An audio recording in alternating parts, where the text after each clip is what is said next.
Socio economic outlook का ये second chapter है जिसमें हम लोग पब्लिक फाइनेंस यानी बजट और स्टेट गवर्नमेंट की आमदनी और अखराजात इनकम एंड एक्सपेंडिचर को डिस्कस करेंगे। और स्पेसिफिक तेलंगाना का जो रीसेंट बजट है जो जुलाई 25 को पेश किया गया था उसके बारे में इम्पोर्टेंट डेटा डिस्कस करेंगे।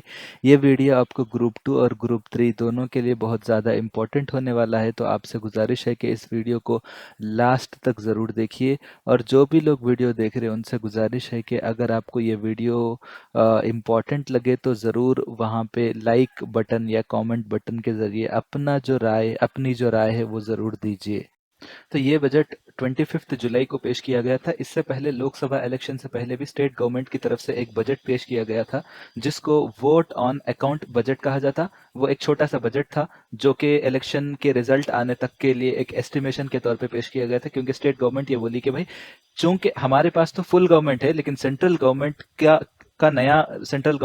जो है चेंज हो सकती है या कोई नई हुकूमत आ सकती, तो इसलिए हम लोग चाह रहे हैं कि उसके नए हुकूमत बनने के बाद नया बजट पेश होने के बाद उसके अकॉर्डिंगली हम लोग एक दूसरा एक बजट पेश करेंगे फुल एंड फ्लेज। लेकिन इलेक्शन से पहले यानी आई थिंक मार्च में जो है ये लोग वोट ऑन अकाउंट बजट पेश करे थे, तो ये फुल एंड फ्लेज बजट है। तो ये 25 जुलाई 2024 को पेश किया गया था। तो यहाँ पे अगर आप देखेंगे कुछ की नंबर्स, तो टोटल बजट का अमाउंट जो है 2,91,000 करोड़ रुपीस का बजट है। ये आपसे ऐसा पूछ सकते कौन प्रेजेंट करे, तो finance minister and deputy chief minister Bhatti Vikramarka Mallu इन्होंने पेश किया था। और यहाँ पे सबसे इंपॉर्टेंट बात यह है कि रेवेन्यू एक्सपेंडिचर और कैपिटल एक्सपेंडिचर जिसको आपको समझना जरूरी है। रेवेन्यू एक्सपेंडिचर का मतलब वो खर्चे, मतलब जो गवर्नमेंट बजट बजट मतलब बेसिकली आमदनी और अखराजात।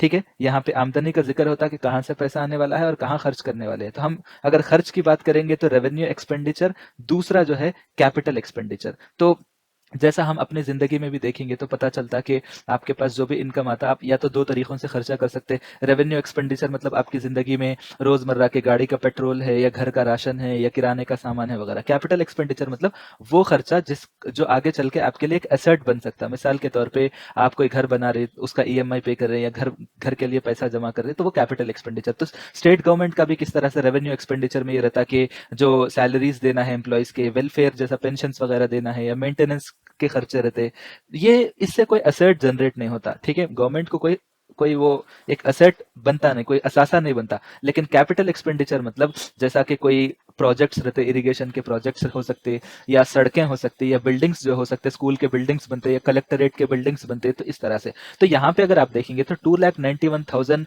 करोड़ रुपीस के बजट में 2,20,000 करोड़ रुपए रेवेन्यू एक्सपेंडिचर है, यानी हमारे बजट का ऑलमोस्ट ऑलमोस्ट मोर देन 75% हिस्सा बोल सकते हैं आप। यहाँ पे 2,20,000 करोड़ रुपीस जो है सिर्फ सैलरीज मेंटेनेंस में जाता और कोई एसेट जनरेट नहीं होता। लेकिन कैपिटल एक्सपेंडिचर सिर्फ 33,487 करोड़ रुपीस है, यानी इतने पैसों से आप जो है बिल्डिंग्स बना रहे हैं या कुछ सड़कें बना रहे हैं या गवर्नमेंट के जो इरिगेशन के प्रोजेक्ट्स होते हैं वो बनाए जा रहे हैं। तो आप खुद समझ सकते हैं कि बजट का क्या हाल है। ठीक है, और अक्सर ऐसी रहता, अब ये मत बोलिए कि भाई ऐसा है वैसा है, लेकिन आमतौर पे बजट ऐसे ही रहता। ठीक है, revenue expenditure maximum share revenue expenditure रहता, क्योंकि वो बहुत बड़ा खर्चा रहता।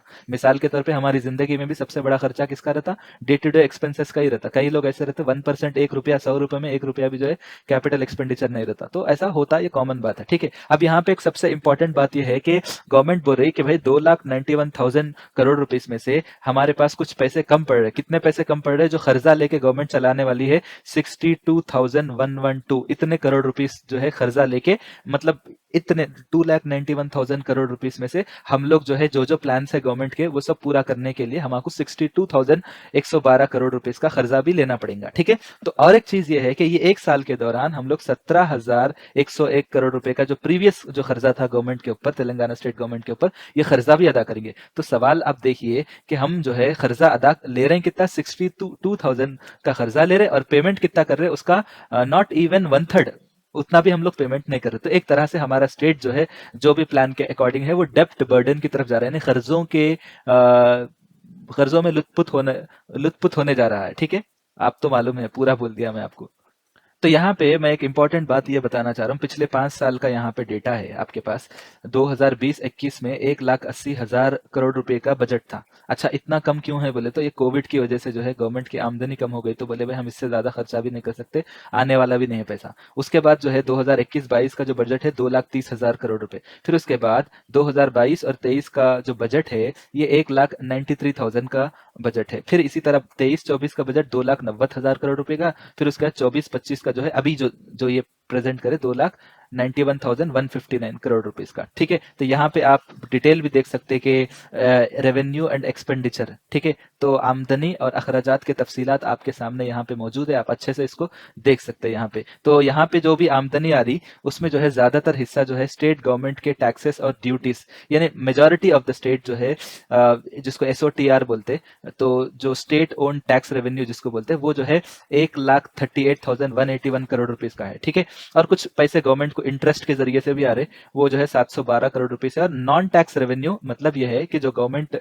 पेनाल्टीज डालती, जो चार्जेस लेते, जो फीस लेती गवर्नमेंट, ठीक है, वो जो है नॉन टैक्स रेवेन्यू मतलब वो पैसा जो टैक्स की शक्ल में नहीं लिया जाता, दूसरे शक्ल में लिया जाता, जैसा कि गवर्नमेंट के चालान्स पड़ते या एग्जाम के फीस रहते या कोई भी आप गवर्नमेंट की सर्विस लेते तो कुछ फीस पे करते, वो सब चीजें। ठीक है, इसमें जो है आपको बड़ा शेयर जो है नॉन टैक्स रेवेन्यू का एक सबसे बड़ा प्रॉब्लम जो है लैंड बेच के भी जो है आते। BRS की गवर्नमेंट जो है यही करती थी, जमीन बहुत बेचते थे। ठीक है, फिर इसके अलावा जो है सेंट्रल टैक्सेस, जो सेंट्रल गवर्नमेंट के जो टैक्सेस होते, तो उसमें जो स्टेट का जो शेयर रहता GST वगैरह का, वो जो है 26,216 करोड़ रुपए का जो है ये सेंट्रल गवर्नमेंट से भी लेना बाकी है। तो ये सब चीजें हैं आप लोगों के सामने मैं रख दिया हूँ। तब यहाँ पे एग्जाम के पॉइंट ऑफ व्यू से जो सबसे इंपॉर्टेंट क्वेश्चन आता वो ये है कि एक तो डेट के बारे में पूछ सकता, कौन प्रेजेंट करे, नॉर्मल बातें हैं, लेकिन सबसे इंपॉर्टेंट बात ये है यहाँ पे बजट में कि एलोकेशन जो होता वो किस डिपार्टमेंट को सबसे ज्यादा हुआ। तो यहाँ पे आप देख सकते हैं कि 2,91,000 करोड़ रुपीस में 72,659 करोड़ रुपीस एग्रीकल्चर डिपार्टमेंट को, व्यवसाय मतलब एग्रीकल्चर डिपार्टमेंट को दिया जा रहा है। ठीक है, यानी आप याद रखिए सबसे पहले एग्रीकल्चर है, ठीक है, नंबर 1। सेकंड जो है 72 के बाद अगर आप देखा जाए तो यहाँ पे 33 है, वो क्या है, SC वेलफेयर। ठीक है, SC वेलफेयर ये है उसके बाद।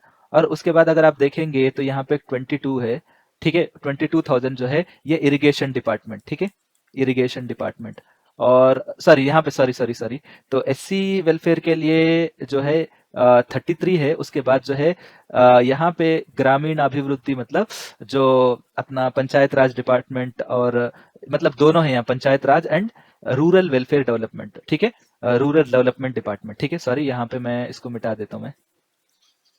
SC वेलफेयर के बाद जो है पंचायत राज डिपार्टमेंट। ठीक है, पंचायत राज मतलब इसका बजट इसलिए भी बढ़ के रहता क्योंकि जो डिस्ट्रिक्ट्स में रोड डालना है या लोगों को पेंशन देना है, जो ज़ईफ हजरात का पेंशन वगैरह, ये सब इसी डिपार्टमेंट की तरफ से आता। पंचायत राज बहुत ही जबरदस्त डिपार्टमेंट रहता। इस डिपार्टमेंट के लिए लड़ लेते भी लोग, हमको मिनिस्टर्स में बोलते हमको दियो, ये हमको दियो बोलते। मालूम है ना क्यों बोलते, आपको मालूम है सब चीज़, माशाल्लाह समझदार लोग है। तो पंचायत राज डिपार्टमेंट को कितना, 29,000। SC वेलफेयर का कितना है भाई, 33। और उसके बाद 72 जो है अपना एग्रीकल्चर है। उसके बाद क्या है आप लोग बताइए, 22,000 जो है, उसके बाद 29 हो गया, उसके बाद हमारा आ गया 22,000 इरिगेशन डिपार्टमेंट। ठीक है, तो ये सब चीजें याद रखिए कि इरिगेशन डिपार्टमेंट जो इरिगेशन, ठीक है, TION, ठीक है, इरिगेशन डिपार्टमेंट। तो यहाँ पे आप देख सकते हैं कि इरिगेशन डिपार्टमेंट का भी जो है 22,000 करोड़ रुपए का बजट है। और उसके बाद जो है एजुकेशन डिपार्टमेंट जो है यहाँ पे आप देख सकते हैं 21,292 करोड़ रुपीस का है। ठीक है, तो यहाँ पे आप इंपॉर्टेंट नंबर्स है, तो यहाँ पे आप देख सकते हैं सबसे इंपॉर्टेंट चीज माइनॉरिटी वेलफेयर के लिए भी 3,003 करोड़ रुपए जो है यहाँ पे मुख्तस किए गए। उससे ज्यादा BC वेलफेयर के लिए 9,200 करोड़ रुपए। ठीक है, यहाँ पे आप देख सकते हैं। तो और एक सबसे ज्यादा इंपॉर्टेंट चीज यहाँ पे एजुकेशन डिपार्टमेंट और होम डिपार्टमेंट, ठीक है, वजारत दाखिला के लिए 9,564 करोड़ रुपए। फिर जो है रोड्स एंड बिल्डिंग डिपार्टमेंट के लिए 5,790 करोड़ रुपए। और GHMC के लिए 3,065 करोड़ रुपए। मेट्रो वाटर वर्क्स के लिए 3,385 करोड़ रुपए है। और अगर देखा जाए यहाँ पे तो विमेन एंड चाइल्ड डेवलपमेंट के लिए 2,736 करोड़ रुपए जो है विमेन एंड चाइल्ड डेवलपमेंट। ठीक है, वेल ओके, संक्षेप में मतलब वेलफेयर, चाइल्ड वेलफेयर। ठीक है, और इसी तरह गृह ज्योति स्कीम के लिए 2,418 करोड़ रुपए। ठीक है, ये जो है स्कीम के लिए मुख्तस किया गया। और सबसे ज्यादा जो है हेल्थ डिपार्टमेंट के लिए यहाँ पे आप देख सकते हैं 11,000 करोड़ रुपए, 11,400 68 करोड़ रुपए। ठीक है, ये इंपॉर्टेंट नंबर्स आप याद रखिए अच्छे से। अगेन वही बात रिपीट हो रही कि 72,000 रुपीज जो है एग्रीकल्चर डिपार्टमेंट, उसके बाद एससी डेवलपमेंट के लिए 33,000, एसटी के लिए 17,000।